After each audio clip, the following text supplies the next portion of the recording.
Alright guys, so my son took apart the ignition and the actuator is still in good shape. It's not broke. So we're gonna rule that out of changing and replacing that. As y'all can see, it's not broke.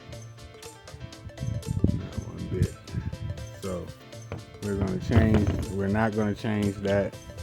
But the ignition switch itself, I think we're gonna go ahead and change that out. Looks like it could be a little worn down in there. Look like it could. So this might be bad. This might be one of the situations with the Magnum, with the crank no start. So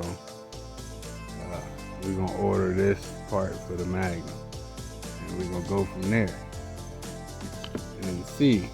So, yep.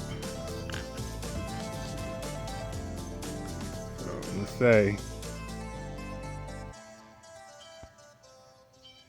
this is not the problem. This could be the problem. So we're gonna hope that this is the problem with the Magnum. So we're gonna go ahead and get back to that after we get the new part.